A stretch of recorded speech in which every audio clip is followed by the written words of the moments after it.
ፕሬዚደንት አሜሪካ ዶናልድ ትራምፕ ምስ ኢራን ዝካየድ ዘሎ ዘተ ጽቡቕ ገስጋስ የርኢ ከም ዘሎ ክሕብር እንከሎም ኢራን ብወገና ክሳብ ሕጂ ተስፋ ዘለዎ ዝርርብ ከም ዘይተገብረን ዶናልድ ትራምፕ አጋር ሰራዊት ንምኽታት ግዜ መሸመቲ ዝጥቀመሉ ዘሎ ናይ ሓሶት ፕሮፓጋንዳ ምዃኑ ብምግላጽ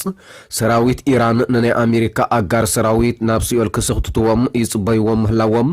ብመንገዲ ኣፈኛ ሚኒስተር ጉዳያት ወጻኢ ክትፍክር ክትስማዕ እንከላ ጽልዋ ኩናት ኣሜሪካ እስራኤልን ምስ ኢራን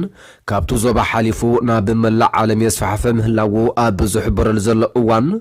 ግብፂ ሓንቲ ካብተን ግዳያት ምዃና ዝወፀ ጸብጻቡን ኣሎም ሰላምታ ኣይርሳዕኩም ክብራት ተኸታተልቲ ሳተላይት ቴሌቪዥን ኣሰና ንሕጂ እምበኣር ሙሉእ ትሕዝቶ ናይዚ ክትሰምዕዎ ዝጸናሕኩም ነጥብታት ሒዘልኩም ቀሪበ ዘለኹ ምክትታልኩም ብኽብሪ ይዕደም ፕሬዚደንት አሜሪካ ዶናልድ ትራምፕ ኣብ ኢራን ዘሎ ነዳዲ ከጉዕዞ ከም ዝደሊ ይዛረብ ኣሎ እዚ ድማ ከምቲ ኣሜሪካ ኣብ ጥሪ ንፕሬዚደንት ቬኔዙዌላ ኒኮላስ ማዱሮ ካብ ስልጣኑ ምስ ኣልየቶ ዝገበረቶ ማለት እዩ ዶናልድ ትራምፕ ንጋዜጣ ፋይናንሻል ታይምስ ኣብ ዝሃበ ሓበሬታ ኣሜሪካ ነዚ ክትገብር ትኽእል ነታ ማእከል 900 ሰደድ ነዳዲ ኢራን ዝኾነት ኣብ ወሽመጥ ፋርስ ትርከብ ደሴት ካርግ ብምቁፅጻር እዩ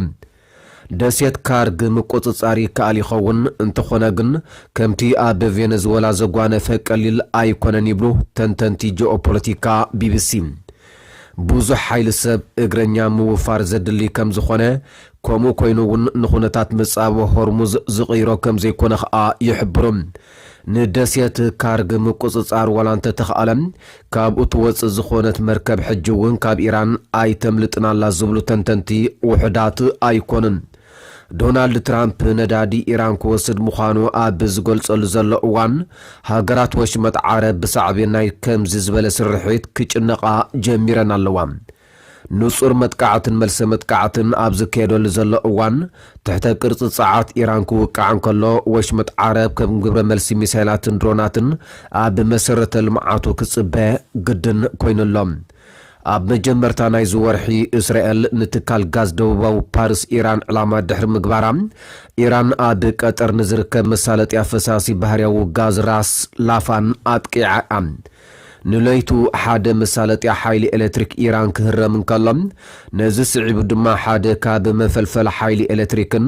መጻረይ ማይ ጨውን ኩዌት ተሃሪሙ ሓደ ህንዳዊ ሰራሕተኛ ከም ዝሞተን ኣብቲ መሳለጢ ርኡይ ጉድኣት ወሪድን እዮም ኣብ ትሕተ ቅርጽታት ፀዓት ዝፍጸም መጥቃዕትታት ሳዕቤኑ ብደረጃ ዓለም ሓደገኛ ስለ ዝኾነ ዕርገት ትኩነታት ከቢድ ሻቕሎት ፈጢሩ ይርከባሎም ዞባ ወሽመጥ ተፈጥራዊ ጽሩይ ማይ ዝውሕደሉ ደረቕ በረኻ ስለ ዝኾነ ማይ ባሕሪ ናብ ዝስተ ማይ ዝቕይሩ ኣማይት መጻረይ ትካላት ነዚ ዘይሙችእ ክፋል ዓለም ንናብራ ዝከኣል ይገብሮም ኣብዚ ከባቢ 900 ዝስተ ማይ ካብ ጨው ማይ ባሕሪ ተጻርዩ ዝቐርብ ብምዃኑ እቶም መሳለጥያታት እንተተሰናኺሎም ህዝቢ ኣመና ተቓላዓይ ምዃኑ ንጹር እዩ ኣብ መናብሮ ዘስዕቦ ጽልዋ ድማ ዓብዪ እዩ ስሞም ዘይተገልጸ ሰብ ስልጣን ኣሜሪካ ምድራዊ ስርሒት ንምክያድ ምድላዋት ይግበር ከም ዘሎ ኣብ ዝገልጽሉ ዘለዉ እዋን ፕሬዚደንት ዶናልድ ትራምፕ ግን ኢራን ንጠለባቱ ክትቅበል ቀሪባ ከም ዘላ ይገልጽ ኣሎም ባሻሓት ዝቁጸሩ ሰራዊት ሓይሊ ባሕሪ ኣሜሪካ ኣብቱ ዞባ ከም ዘለውን ፍሉያት ሓይልታትን ፓራቱፐርን ከዓ ኣብ መንገዲ ከም ዘለውን ክንገር ጸኒሑ እዮም ምምሕዳር ኣሜሪካ እቲ ፕሬዚደንት ነታ ቀንዲ ምንጭ ነዳዲ ኢራን ዝኾነት ደሴት ካርግ ካብ መሓዝ ክሳብ ነቲ ትራምፕ ኒኮላሳዊ ዶሮና ኢራን ዝብሎ ኣዝዩ ዝሃብተመ ዩራኒየም ንምሓዝ ደፋር ግን ከዓ ዘይእመን ስርሒት ንምክያድ ይሓስብ ከም ዘሎ ግልጺ ገይሩ እዮም ትማል ምሸት ኣብ ኣየር ፎርስ ዋን ኣብ ዝሃቦ መግለጺ ኢራን ከተረክባ ድልውቲ ምዃና እንተዘይኮይኑ ድሕሪ ሕጂ ሃገር ከም ዘይትኸውን ገሊጹ እዩ ኣፈኛ ባይቶ ኢራን መሐመድ ባቅር ጋሊባፍ ብወገኑ ዶናልድ ትራምፕ ንዘተ ሰላም ከም መሸፈኒ ነቲ ዝሓስቦ ዘሎ ምድራዊ መጥቃዕቲ ይጥቀመሉ ከም ዘሎ ክገልጽ እንከሎም ኢራን ኢዳ ከም ዘይትህብ ብምግላጽ ወተሃደራቱ ድማ ነቶም ወተሃደራት ኣሜሪካ ይጽበዩ ከም ዘለውን ኣብ ገሃነም ከም ዝስኽትትዎምን ገሊጹሎም ፕሬዚደንት አሜሪካ ዶናልድ ትራምፕ ንጋዜጣ ፋይናንሻል ታይምስ ኣብ ዝሃቦ ሓበሬታ ሃገሩ ኣብ ገማግም ባሕሪ ኢራን ትርከብ ንእሽቶ ደሴት ካርግ ክትሕዝ ከም ትኽእል ኣተንቢሁ ነይሮም። ትራምፕ ኣብቲ ብሰንበት ምስ ጋዜጣ ፋይናንሻል ታይምስ ዝገበሮ ቃለ ምሕተት ነዳዲ ኢራን ክወስድ ከም ዝደልን ነዚ ድማ ንደሴት ኻርግ ንምሓዝ መደብ ከም ዘለዎን እዩ ገሊጾም። ኣተሓሒዙ ግን እቲ ስርሒት ንዝተወሰነ እዋን ኣብኡ ማለት ኣብ ደሴት ኻርግ ንምጽናሕ እዩ ኢሎም። ዶናልድ ትራምፕ ብ13 መጋቢት ኣብ ዝሃቦ መግለጺ ሓይልታት ኣሜሪካ ኣብታ ደሴት ንዝነበረ ወታደራዊ ዕላማታት ሙሉእ ብምሉእ ከም ዝደምሰስዎ እንተኾነ ሰራዊት ኣሜሪካ ንትሕተ ቅርጽ ነዳዲ ዕላማ ካብ ምግባር ከም ዝተቆጠበ ገሊጾም። ኣብ መጀመርታ ናይ ዝወርሒ ማዕከን ዜና ኣሜሪካ ኣክሲዮስ ብዛዕባ እዚ ጉዳይ ኣፍልጦ ዘለዎም 4 ምንጭታት ብምጥቃስ ኢራን መጻብቦ ሆርሙዝ ንኽትከፍት ጸቕጢ ንምግባር ምምሕዳር ዋሽንግተን ነታ ደሴት ንምሓዝ ወይ ንምዕጻው ይሓስብ ከም ዘሎ ገሊጾም። ኣሜሪካ ነታ ደሴት እትጥምተሉ ዘላ ምኽንያት ንቁጠባዊ ህይወት ኢራን ዝኾነ ነዳዲ ቀንዲ ምንጭ ስለ ዝኾነት እዩ። ነዛ ደሴት መሓዝ ማለት ድማ ንሰደድ ነዳዲ ኢራን ንምስንኻል ጥራይ ዘይኮነ ምድራዊ መጥቃዕቲ ንምግባር መንገዲ ንምጽራግ ስለ ዘኽእል እዩ። ነታ ደሴት መሓዝ ንሓደ ቀንዲ ምንጭ እቶት እስላማዊ ሓለዋ ሰውራ ኢራን ብኣድማዕ መንገዲ ክቆርጽን ንናይ ኩናት ዓቕሙ ዝጸልን ምዃኑ ድማ ተንተንቲ ጸጥታ ቢቢሲ ይገልጹ። እዚ ከምዚ ኢሉ እንከሎ ኣብ ስዑድ ዓረብ ኣብ ዝርከብ መዓስከር ሓይሊ ኣየር ኣሜሪካ ተወቂዓ ዝዓነወት ነፋሪት ዘርእዩ ኣሳእል ሓቅነቶም ተረጋጊጾም። እቶም ኣሳእል ፈለማ ወታደራዊ ዜናታት ኣሜሪካ ኣብ ዝቃልሕ ናይ ፌስቡክ ገጽ ዝተዘርግሑ ይመስሉ። እታ ኢ3 ዝዓይነታ ነፋሪት ኣብ ክልተ ከም ዝተገምዐት የመልክት። እቲ ኣሳእል ካብ ሪያድ ንደቡባዊ ምብራቕ ኣስታት 100 ኪሎ ሜትር ርሒቑ ኣብ ዝርከብ መደበር ሓይሊ ኣየር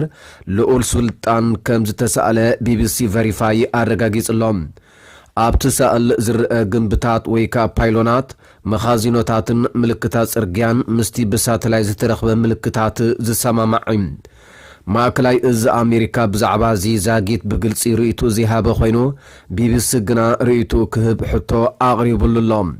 ሓደ ኣሜሪካዊ በዓል ስልጣን ብዓርቢ ንሮይተርስ ኣብ ዝሃቦ ሓበሬታ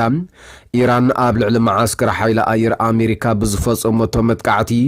12 ኣባላት ከም ዝቆሰሉን ብሕልፊ 2 ካብኣቶም ብከቢድ ከም ዝተጎድኡን ሓቢሮም። ጋዜጣ ዎል ስትሪት ጆርናል እውን ብውሕዱ 2 ነዳዲ ዝመልኣ ነፈርቲ ኣሜሪካ ከም ዝተሃስያ ኣቃሊሑ። ምስ እስላማዊ ሓለዋ ሰውራ ኢራን ቅርበት ዘለዋ ማዕከን ዜና ፋርስ ብሰንበት ከም ዝገለጸቶም ሻህድ ዝዓይነታ ድሮን ነታ ኢ3 ዝዓይነታ ነፋሪት ከም ዝሃረመታ ሓቢራ። ቢቢሲ ቨሪፋይ እውን ብ11 መጋቢት ኣብ ዝተለዓለ ናይ ሳተላይት ምስሊ ኢ3 ዝዓይነታ ነፋሪት ክምልከት ክኢሉሎም። ቢቢሲ ቨሪፋይ እውን ብ11 መጋቢት ኣብ ዝተለዓለ ናይ ሳተላይት ምስሊ ኢ3 ዝዓይነታ ነፋሪት ክምልከት ክኢሉሎም። እታ ኣብ ሳተላይት ዝተራእየት ነፋሪት ምስታ ኣብ ስእሊ ታህሪማ ትርአ ሓንቲ ድየን ግን ኣይተረጋገጸን። ኣብ ሓደ ካብቶም ዝተረጋገጹ ኣሳእል ኣብ ክንፊ ናይታ ነፋሪት ዘሎ ቁጽሪ ብንጹር ይርአ። ቢቢሲ ነዚ ሓበሬታ ብምጥቃም ንፍላይት ራዳር 24 ኣብ ዝፈተሸሉ እታ ነፋሪት ብ18 መጋቢት ኣብ ጥቓቲ መደበር ከም ዝነበረት ከረጋግጽ ክኢሉሎም። ብዓረቢ ዝተሰኣለ ምስሊ ሳተላይት ኣብቲ ካብ ኢ3 ንምብራቕ ኣስታት 1600 ሜትሮ ርሒቑ ዝርከብ ኤፕሮን መደበር ሓይሊ ኣየር ባርዕ ከም ዘጋጠመ ዘርኢ ይመስል። እንተኾነ እዚ ምስቲ ዝዓነወት ነፋሪት ዘርኢ ኣሳእል ይሳነድ እዩ ንጹር ኣይኮነን። ቦይንግ ኢ3 ኣዋክስ ኣሕጽረተ ቃል ናይ ኣብ ኣየር ዝስርሕ መጠንቀቕታን ከምኡውን ምቁፅጻርን ስርዓት ኮይኖም ኣብ ድሕሪ ዝተሰቕለ ብፍሉይ ዝዘውር ራዳር ድሽ ኣለዎም። እዚ ራዳር እዚ ኣብ እዋን ስርሒታት ውግእ ክመጽእ ዝኽእል ሓደጋታት ብኣግኡ መጠንቀቕታን ንምሃብ ከምኡውን ኣብ ነዊሕ ርሕቀት ክህልው ዝኽእሉ ዕላማታት ንምፍላጥን ንምክትታልን ይኽእሎም። ብመሰረት መርበብ ሓበሬታ ሓይሊ ኣየር ኣሜሪካ እታ ነፋሪት ንኣዘዝቲ ኣብ ኣየር ንዝካየድ ውግእ ብኣድማዓነት ክቆጻጸሩን ክመርሑን ሓበሬታ ትህቦም ይብል። እዘን ዓይነት ነፈርቲ ንፈለማ እዋን ብ1977 ናብ ኣገልግሎት ዝወዓላ ኮይነን ክሳብ 2035 ኣብ ዕጥቂ ሓይሊ ኣየር ኣሜሪካ ክጸንሓ ትጽቢት ዝግበረለን ምዃኑን ከዓ ይንገር። እዚ ብዝተሓዝ ዜና ብሰንኪቲ ኣብ ኢራን ዝካየድ ዘሎ ኩናት ዋጋ ጸዓት ብምውሳኹ ኣብ ግብፂ ኣብያተ መግቢ ድኳናትን ኣብያተ ሻህን ብእዋንን ከዓጽዋ ተነጊርወን እተን ህዝባውያን ትካላት ካብ ዝሓለፈ ቀዳም ጀሚረን ሓደ ወርሒ ሰዓት 9 ናይ ምሸት ማዓጽወን ከዓጽዋ እዩ ተነጊርወን ዘሎም ብዘይካዚ መንግስቲ ግብፂ ሰዓት ንምቁጣብ መብራህቲ ጎደናታት ድብዝዝ ክብልን ኣብ ጎኒ ጽርግያ ንምዕዋዕውዕ ዝትከል ዓበይቲ ታቤላታትን ብተመሳሳሊ ክንዲ ባውዛ ደብዛዝ መብራህቲ ክጥቀም ከምኡውን ሓያለ ሰራሕተኛታት ኣብ ሚያዝያ ዝጅምር ኣብ ሶሙን ብውሕዱ ሓንቲ መዓልቲ ኣብ ገዛ ኮይኖም ክሰርሑ ተሓቢርዎም ኣሎ ኢራን ንቀንዲ መተሓላለፊ ነዳድን ጋዝን ዝኾነ መጻቦ ሆርሙዝ ብምዕጻዋም ብከቢድ ካብ ዝተሃስያ ሃገራት ሓንቲ ግብፂ እያ ኢራን ንቀንዲ መተሓላለፊ ነዳድን ጋዝን ዝኾነ መጻቦ ሆርሙዝ ብምዕጻዋ ብከቢድ ካብ ዝተሃስያ ሃገራት ሓንቲ ግብፂ እያ መጻብቦ ሆርሙዝ ካብ ዝዕጾ ዋጋ ነዳዲ ቅድመ ኣሜሪካን እስራኤልን ኣብ ልዕሊ ኢራን ደብዳብ ምጅማረን ናሓደ በርሚል ነዳዲ $64 ዝነበረ ሕጂ ግን ናሓደ በርሚል ነዳዲ ልዕሊ $100 በፂሕሎም ንኹሉ ምንቅስቃስ ቁጠባ ነዳዲ ወሳኒ ተራ ስለ ዘለዎም ኢራን ንመጻቦ ሆርሙዝ ምዕጻውን ተቐጺላቶ ዋጋ መግቢ መድሃኒትን ካልኦት ሃለቕቲ ነገራትን እውን ክውስኽ ከም ዝኽእል እዩ ዝግለጽ ዘሎም ግብፂ ወላድኣ ኣብቲ ኣብ ማእከላይ ምብራቕ ዝካየድ ዘሎ ኩናት ኢዳ ኣይተሓውስ ጸዓት ንምርካብ ካብቲ ካብ ማእከላይ ምብራቕ እትሽሙቶ ጋዝ ዝተጻረየን ዘይተጻረየ ነዳዲ ስለ ትምርኮስ ሓንቲ ካብተን ብቐጥታ ብምዕጻው መጻቦ ሆርሙዝ ተሃስየን ዘለዋ ሃገራት እያ ቀዳማይ ሚኒስተር ግብፂ ሙስጠፋ ማድቦሊ በቀዳም ኣብ ዝሃቦ መግለጺ ግብፂ ንጸዓት ተውፅኦ ገንዘብ ምስ ናይ ጥሪ ብምንጽጻር